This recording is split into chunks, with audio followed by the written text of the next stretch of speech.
Salam cerdas, Ibu, Bapak, Saudara-saudara yang saya hormati. Sesi membacakan berita kali ini saya membacakan satu berita terkait pemangkasan anggaran infrastruktur, ya, terutama dalam Kementerian Pekerjaan Umum. Ini ditulis oleh Kompas ID, Kompas berbayar. Judulnya Pemangkasan Anggaran Infrastruktur bakal tekan sektor konstruksi. Ini tulis tanggal 9 Februari sore, ya, jam 6. Ditulis begini. Pemangkasan anggaran Kementerian Pekerjaan Umum berpotensi menurunkan kontribusi sektor konstruksi terhadap pertumbuhan ekonomi nasional pada 2025 dan tahun-tahun berikutnya. Selain itu, pemangkasan anggaran ini juga dikhawatirkan akan menyebabkan terhentinya berbagai proyek infrastruktur yang pada akhirnya berdampak pada pemutusan hubungan kerja atau PHK bagi pekerja konstruksi. Nah, yang dikutip ternyata adalah Pak Eri Haryadi. Kutipannya begini, sektor konstruksi memiliki peran besar dalam perekonomian kita. Sektor ini menyerap banyak tenaga kerja, baik dalam proyek infrastruktur yang didanai pemerintah maupun swasta, kata Ketua Umum Ikatan Nasional Konsultan Indonesia INKINDO, Eri Haryadi saat dihubungi Minggu 9 Februari 2024. Paragraf berikutnya adalah dari jurnalis Kompas.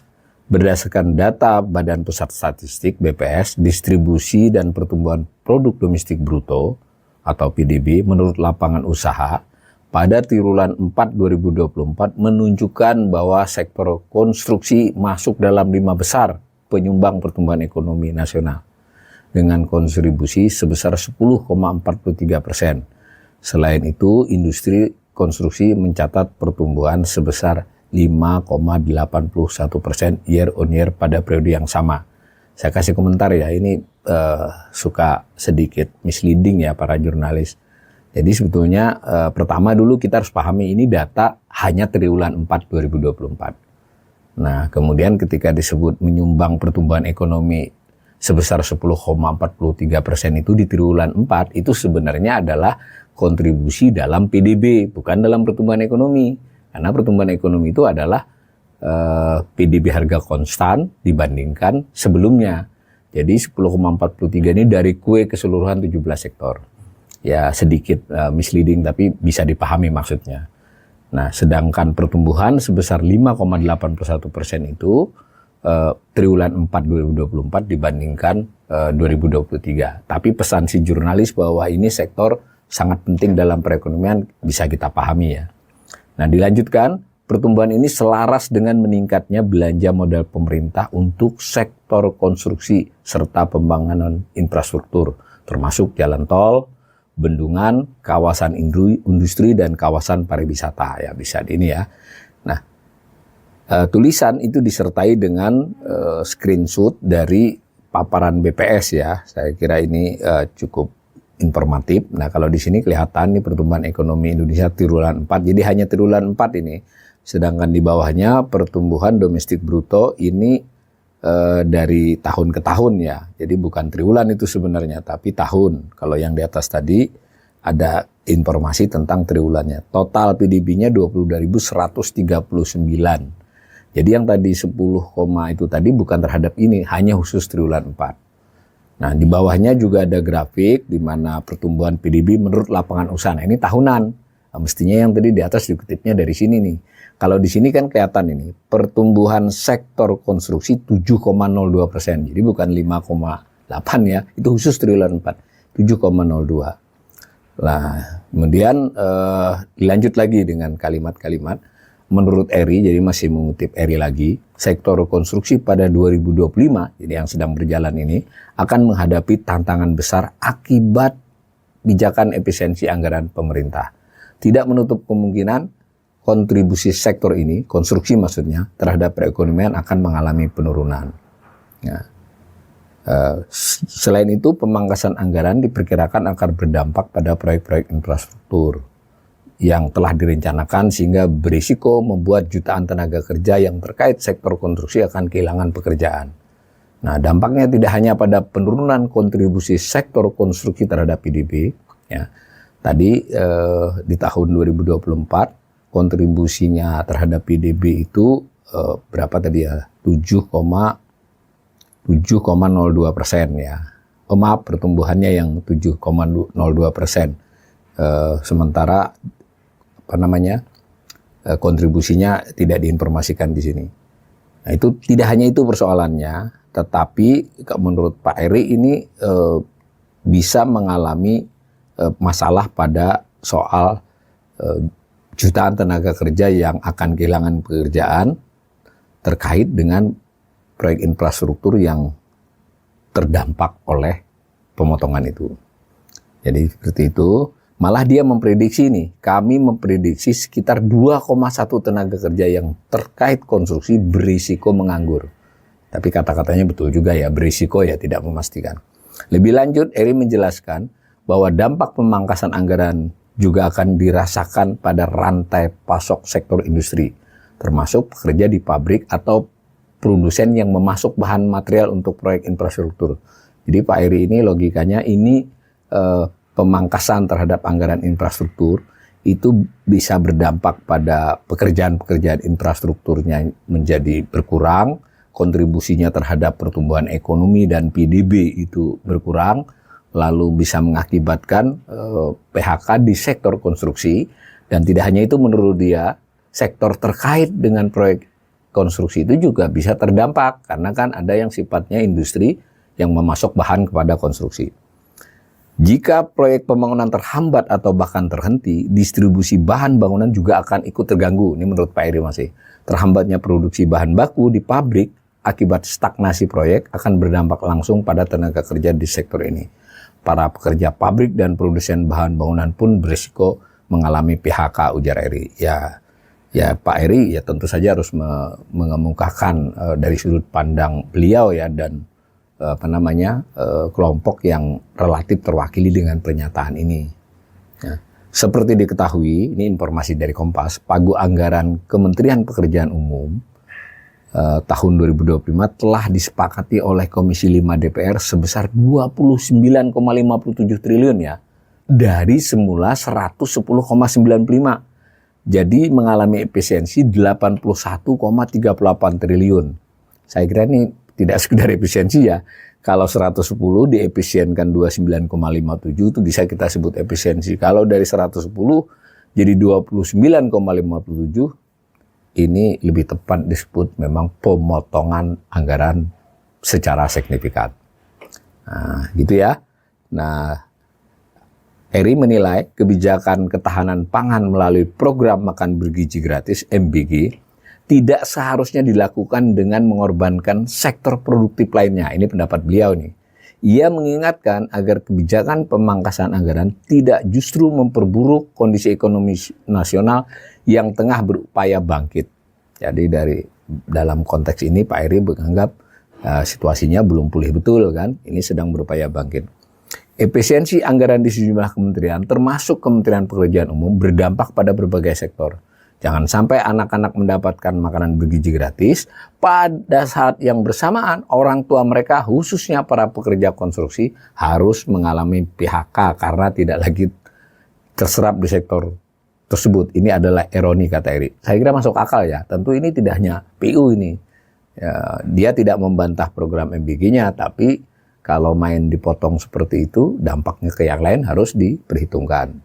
Nah, narasumber lain yang dikutip oleh Kompas, sementara itu Ketua Umum Badan Pengurus Pusat Gabungan Pelaksana Konstruksi Nasional Indonesia Gapensi, sekaligus Ketua Forum Komunikasi Jasa Konstruksi Indonesia, Andi Rukman Karumpa, mengatakan perlu ada jalan keluar dan solusi dari pemerintah agar efek domino dari kebijakan pemangkasan anggaran tidak menimbulkan banyak korban PHK. Senada ya.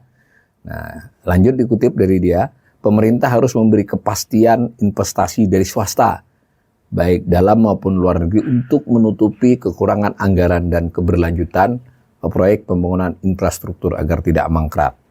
FKJKI juga mengusulkan relaksasi regulasi guna mempermudah akses pendanaan dan perizinan proyek infrastruktur. Jadi ini Pak Andi Rukman ini dari Forum Gapensi ini beda dengan yang sebelumnya tadi, relatif memberikan ruang bahwa kalau memang dipotong dipindah ke semacam salah satunya MBG, maka harus ada alternatif di konstruksi ini, di infrastruktur ini, yaitu swasta harus lebih banyak bisa masuk. Itu tidak bisa, kira-kira ini tafsiran saya, tidak bisa seperti biasanya, harus ada relaksasi, ada kemudahan agar mereka mau menggantikan yang seharusnya itu peran pemerintah di bagian itu, bahkan lebih dari itu. Tuh, lanjut lagi. Selain itu, program MBG juga dapat diintegrasikan dengan sektor konstruksi. Nah, ini juga ide yang menarik ini ya. Diintegrasikan MBG dengan sektor instruksi. Tidak tahu nih caranya bagaimana. Oleh karena itu, pemerintah perlu melibatkan UMKM konstruksi daerah dalam mendukung pengadaan infrastruktur yang berkaitan dengan program MBG ya. Mungkin ya ini kita tidak paham masih ini. Apa kalau dapur umum apa bagaimana ya, karena konstruksinya seperti itu. FKJKI menegaskan komitmennya bahwa pelaku usaha konstruksi siap mendukung upaya pemerintah dalam mencapai swasembada pangan. Ini nggak hanya MBG, berarti ini kan adalah konstruksi jika memang sebagiannya dipindahkan tidak hanya ke MBG tapi ke ketahanan pangan kan memerlukan infrastruktur juga tuh. Banyak kan infrastruktur untuk swasembada pangan itu. Pemerintah harus memastikan proyek yang sedang berjalan tidak terhenti akibat efisiensi anggaran. Ya seperti itu ya. Lalu lanjutannya adalah bersubjudul tidak mengganggu. Sekali ini yang dikutip adalah Menteri Pekerjaan Umum. Dalam keterangan resminya menyatakan bahwa program pembangunan infrastruktur Kementerian PU untuk tahun anggaran 2025 telah disusun dengan baik, kata beliau nih. Oleh karena itu, efisiensi anggaran tidak akan mengganggu apalagi menghentikan proyek infrastruktur yang tengah berjalan. Ia menegaskan bahwa besarnya anggaran bukanlah tujuan utama kementeriannya. Kementerian PU berpegang pada dua target utama, yaitu memberikan pelayanan terbaik kepada masyarakat dan menjalankan tugas sesuai arahan Presiden, berapapun anggaran yang dialokasikan. Kementerian PU sudah terbiasa membangun. Target kami adalah memastikan setiap proyek yang dimulai harus diselesaikan. Tidak boleh ada yang mangkrak, karena itu bukan pakem kami, ujar Dodi. Nah, lebih lanjut lagi, Kementerian PU akan mengoptimalkan anggaran yang telah disetujui oleh Kementerian Keuangan dan DPR secara efektif, transparan, dan akuntabel. Tujuannya adalah memastikan pembangunan infrastruktur tetap berjalan tanpa mengurangi kualitas serta memberi manfaat maksimal bagi masyarakat. Kami akan meningkatkan produktivitas dan menurunkan ICOR ya, Incremental Capital Output Ratio, itu tingkat efisiensi investasi ya, sehingga benar-benar memberikan dampak positif bagi kehidupan yang lebih baik, ujar Dodi. Ia menegaskan bahwa setiap rupiah yang digunakan harus memberikan manfaat nyata bagi masyarakat. Narasumber berikut yang dikutip adalah Ketua Dewan Pakar Partai Amanat Nasional Derajat Wibowo yang mengatakan anggaran untuk program makan bergizi gratis dan pembangunan perumahan membutuhkan dana besar. Namun jika pemerintah menjalankan kebijakan seperti biasa tanpa efisiensi, akan sulit untuk mencapainya. Mau tidak mau kita harus melakukan efisiensi dan realokasi dari hal-hal yang efek multiplikasinya kurang ke sektor yang efeknya lebih tinggi. Jadi ini mendukung ya Pak Derajat Wibowo ini, tapi dengan catatan harus direalokasikan, direalokasikan kepada yang efek multipliernya, efek penggandanya itu lebih tinggi, menurut beliau begitu. Ia menegaskan bukan berarti ini memangkas semua pos anggaran. Misalnya perjalanan dinas tetap diperlukan dalam konteks pengawasan anggaran. Nah, menurut Derajat, dalam kebijakan efisiensi ini pemerintah berusaha menyeimbangkan kebutuhan anggaran untuk program prioritas dengan dampaknya terhadap sektor lain. Semacam itu ya. Tapi ya bagaimana ya? Saya kira kita semua kebayang ya, dari 110 menjadi kurang sedikit dari 30. Dan kalau kita lihat paparan di DPR-nya ya yang sudah beredar, itu misal kita ambil kan pekerjaan umum itu kan banyak itu level eselon 1-nya. Kita ambil saja misalnya Ditjen Sumber Daya Air ini, karena ini ketahanan pangan kan terkait ya. Di situ program sumber daya air itu dikurangi. dari 36 triliun menjadi 8,9, jadi 9 triliun. Itu bukan dukungan manajemen loh ya, memang program ketahanan sumber daya air. Lalu di Ditjen Bina Marga, program infrastruktur konektivitas, ya konektivitas berarti kan bisa bandara, pelabuhan, dan lain sebagainya, jalan juga. Itu dikurangi dari 35 triliun menjadi sekitar 11 triliun, dan seterusnya. Ya betul tadi komitmen Menteri PU bahwa kami tidak berorientasi kepada anggaran, tapi saya kira dengan pengurangan yang luar biasa besar ini, ya tidak mungkin juga tidak terdampak. Kecuali seperti kata salah satu narasumber di berita tadi, bisa digantikan oleh swasta. Nah pertanyaannya apakah swasta mau mengganti dalam kondisi terkini kan? Mesti harus ada insentif lain, ya kita tunggu saja. Dan penjelasan Pak Derajat Wibowo tadi, masih normatif kan, ini kan sudah real nih. Kalau memang yang dikurangi itu yang tidak berdampak pengganda, nah apakah benar yang sudah dikurangi ini tidaklah sesuatu yang sebetulnya justru selama ini punya efek yang baik. Nah saya kira kita tidak bisa berhenti dengan istilah efisiensi saja. Efisiensi yang dicoba dilakukan itu detailnya di mana. Nah yang itu bisa jadi diskusi publik, karena soal anggaran ini dari dahulu sampai saat ini setannya suka bersembunyi di balik rincian. Karena itu saya tiap hari sekarang mengikuti berita ini, mencari informasi sana-sini sampai mana sudah. Karena belakangan beredar lagi bahwa hitungan-hitungan ini sementara di hold.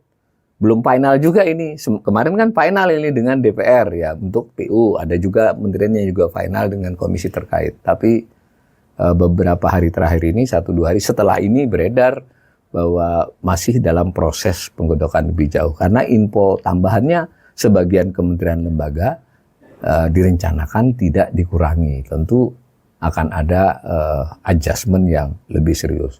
Saya ingatkan sekali lagi, soal APBN ini rinciannya bukan pada istilah, setannya bukan pada istilah-istilah yang manis, tapi pada rinciannya.